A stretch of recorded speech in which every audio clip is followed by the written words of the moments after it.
ويزكيهم ويعلمهم الكتاب والحكمة وإن كانوا من قبل لفي ضلال مبين۔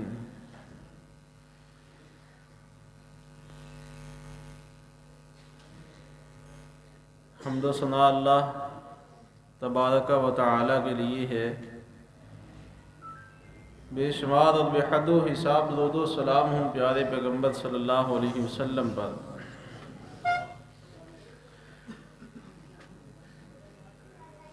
میں نے آپ کے سامنے سورہ جمعہ کی ایک آیت تلاوت کی۔ اللہ رب العزت نے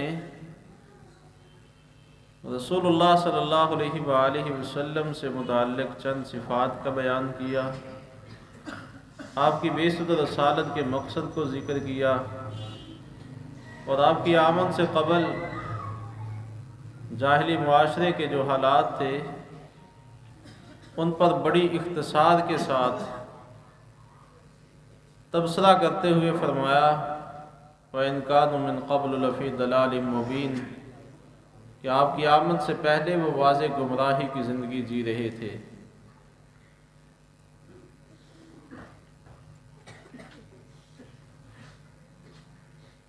زمانہ جاہلیت میں بہت ساری خامیاں اور خرابیاں موجود تھی۔ نبی اکرم صلی اللہ علیہ وآلہ وسلم کی بعثت و رسالت سے ان کی اصلاح ہوئی۔ نتیجہ یہ نکلا کہ جن لوگوں کی اصلاح ہوئی وہ دنیا والوں کے لیے مصلح قرار پائے، وہ دنیا والوں کے لیے معیار قرار پائے، اور اللہ رب العزت نے ان لوگوں کو ایمان کے بلند درجے پر فائز کر دیا۔ زمانہ جاہلیت میں بہت سی خامیاں اور خرابیاں موجود تھیں۔ ہر بندے کے ذہن میں ان کا کچھ نقشہ موجود ہوگا، جن میں سے چند خرابیوں کا حضرت جعفر بن ابی طالب رضی اللہ تعالیٰ عنہ نے ہجرت حبشہ کے موقع پر ذکر کیا۔ وہ فرماتے ہیں کہ محمد رسول اللہ صلی اللہ علیہ وسلم کی نبوت و رسالت سے پہلے ہم زمانہ جاہلیت کے لوگ ایسی زندگی گزار رہے تھے کہ جس میں اللہ کی عبادت کی بجائے بتوں کی عبادت تھی، اور اس زندگی میں حلال اور حرام کی تمیز نہیں تھی۔ ہم لوگ مردار کھا جاتے تھے۔ وہ زندگی عفت اور پاک دامنی کے اصول و ضوابط سے آشنا نہ تھی۔ ہم لوگ فحاشی بے حیائی کا ارتکاب کرتے تھے۔ اس زندگی میں اپنوں کو اپنا نہیں سمجھا جاتا تھا، رشتہ داری کی کوئی اہمیت اور قدر موجود نہ تھی۔ ہم لوگ قطع رحمی کیا کرتے۔ اس زندگی کے اندر ہمسایوں کو حقوق حاصل نہ تھے، ہمسایوں سے برا سلوک کیا جاتا تھا۔ المختصر یہ یاکل القوی من الضعیف، جو طاقتور ہوتا وہ کمزور کو کھا جاتا تھا۔ یہ وہ چند بڑی بڑی خرابیاں ہیں جن کا تذکرہ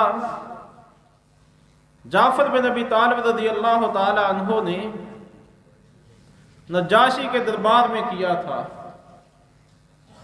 اور ان خرابیوں کو بیان کرنے کے بعد سیدنا جعفر بن ابی طالب رضی اللہ تعالی عنہ کہتے ہیں ہم ایسی زندگی جی رہے تھے کہ اللہ تعالیٰ نے ہماری رشد و ہدایت کے لیے ہم ہی میں سے ایک رسول کو مبعوث کر دیا۔ ہم اس رسول کے حسب و نسب کو جانتے تھے، اس کی صدق و صفا سے واقف تھے، ہم اس کے عفت اور پاک دامنی کے شاہد تھے۔ اس نبی اور رسول کی تعلیمات کو اختیار کیا، نتیجتاً ہماری قوم کے لوگ ہمارے دشمن بن گئے۔ اب سوچنے کی بات یہ ہے کہ مکہ والوں نے مسلمانوں کے ساتھ یہ جو عداوت اور دشمنی پالی، اس کا سبب کیا ہے؟ اور یہ دشمنی اس انتہا کو پہنچی کہ اگر مسلمانوں کو کہیں پہ راحت سکون میسر آ رہا ہے تو انہیں وہ بھی برداشت نہیں ہے کہ جو بندہ آپ کو اچھا نہیں لگتا ہے، آپ کی نظروں سے دور ہو جائے تو بندہ سمجھتا ہے کہ مجھے سکون ہے، نہ وہ دکھائی دے گا، نہ جذبات کھولیں گے، اور نہ مجھے کوئی پریشانی آئے گی۔ لیکن یہاں معاملہ برعکس ہے۔ مکہ والوں نے مسلمانوں کو تنگ کیا تو مسلمانوں نے یہاں سے حبشہ کی جانب ہجرت کی، ایک نہیں 2 دفعہ ہجرت کی۔ اب مسلمان وہاں پرسکون زندگی جی رہے ہیں تو مکہ والے منصوبہ بندی کرتے ہیں کہ یہ مسلمان وہاں پہ پرسکون زندگی گزار رہے ہیں، ان کو واپس لایا جائے، ان کا سکون ختم کیا جائے، ان کا سکون چھین لیا جائے۔ ایک بیٹھک سجائی گئی، مجلس منعقد کی گئی، اور 2 بندے نمائندے بنا کے نجاشی کے دربار میں بھیج دیے گئے۔ عبداللہ بن ابی ربیعہ جن کا تعلق بنو مخزوم قبیلے سے تھا، عمر بن عاص السہمی، بڑے زیرک انسان تھے، اور ان دونوں کو سفارتکاری کا مشن دے کر مسلمانوں کی حوالگی کا مطالبہ کرنے کے لیے نجاشی کے دربار میں بھیج دیا جاتا ہے۔ اور یہ دونوں جا کر نجاشی کے سامنے مقدمہ کیا رکھتے ہیں کہ ہمارے علاقے کے کچھ نوجوان جو راہ راست سے بھٹک چکے ہیں، انہوں نے ایک ایسے دین کو اختیار کر لیا ہے جو ہمارے دین کے برعکس ہے، ایک ایسے دین پہ چل پڑے ہیں جو اے شاہ نجاشی آپ کا بھی دین نہیں ہے۔ تو ہمیں خطرہ اور خدشہ یہ ہے کہ وہ یہاں رہ کر حالات کی خرابی کا باعث بنیں گے، لہذا آپ ایسا کریں کہ ان کو ہمارے حوالے کر دیں۔ اب چاہیے تو یہ تھا کہ مسلمان اگر وہاں پر سکون ہے تو ان کو رہنے دیا جاتا، کیونکہ ان کی تو جان چھوٹ گئی تھی۔ لیکن مکہ والوں کی پریشانی کچھ اور ہے کہ یہ مسلمان جہاں بھی جائیں گے، جس کردار کے مالک بن چکے ہیں، یہ لوگوں کو اپنے ساتھ ملاتے چلے جائیں گے۔ ان کی پریشانی یہ ہے کہ ان کے اندر جو تبدیلی پیدا ہو چکی ہے، یہ تبدیلی خطروں کا باعث بن جائے گی، نتیجتاً ہم یہاں پہ جی نہیں سکیں گے۔ اور پھر جب مسلمانوں نے مکہ مکرمہ سے مدینہ طیبہ کی طرف ہجرت کی تھی، تو اس ہجرت کے بعد بھی مکہ والوں کو سکون میسر نہیں آیا۔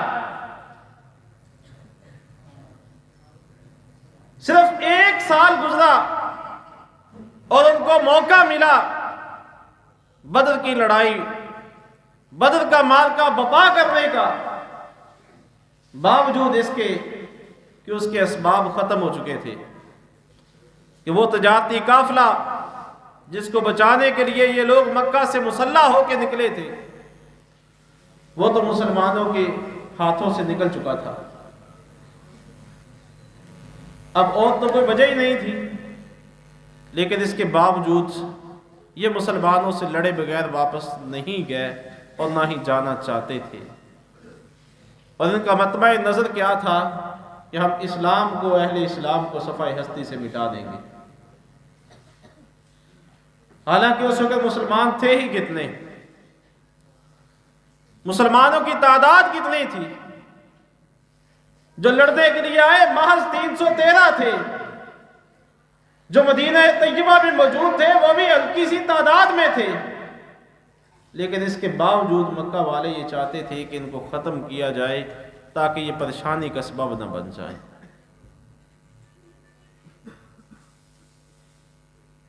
تھوڑی سی بات آگے چلاتے ہیں۔ جب رسول اللہ صلی اللہ علیہ وآلہ وسلم نے مختلف بادشاہوں کے نام دعوت اسلام کے خطوط لکھے تھے، تو ان میں سے اللہ کے رسول کا ایک خط روم کے بادشاہ کیسر کے نام بھی تھا، جس کا نام ہرقل تھا، اور اللہ کے رسول نے جب اس کی جانب خط لکھا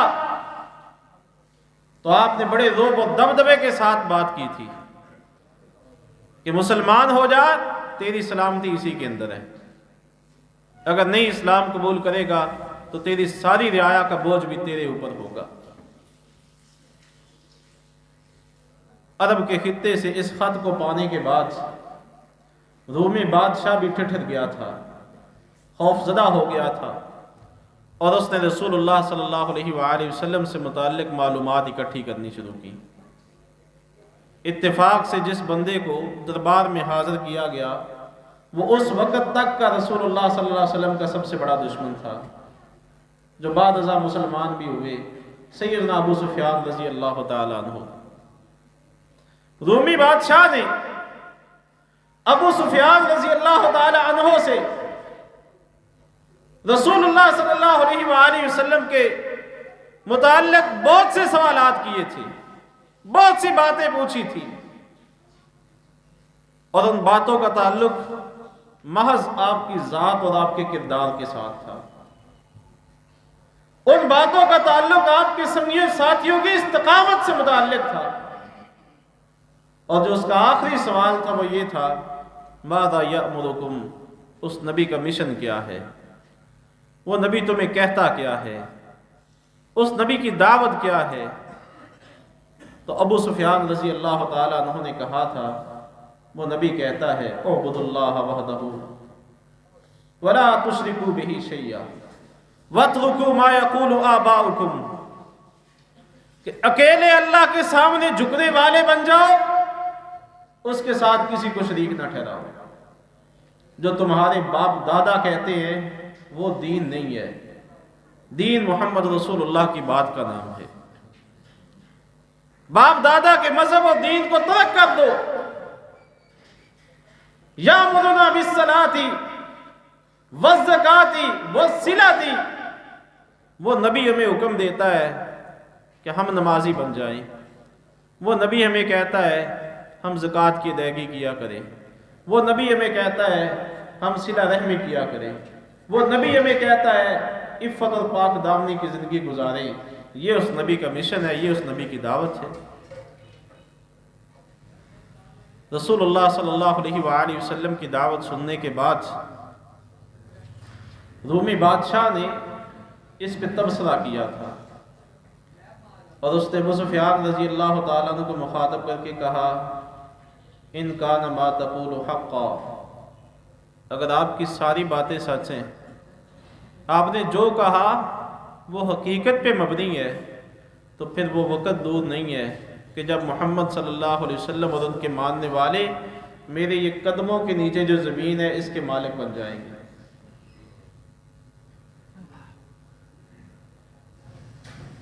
قدموں کے نیچے زمین کے وہ لوگ مالک ٹھہریں گے۔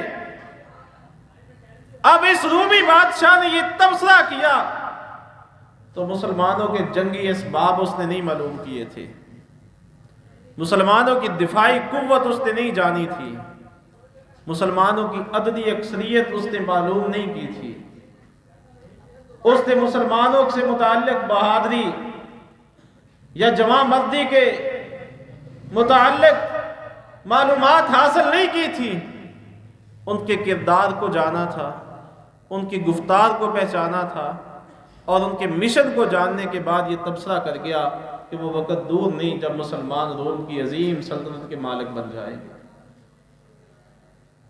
اور اللہ تبارک و تعالیٰ نے ہم سے بھی یہی وعدہ کیا ہے، انتم الاعلون ان کنتم مومنین،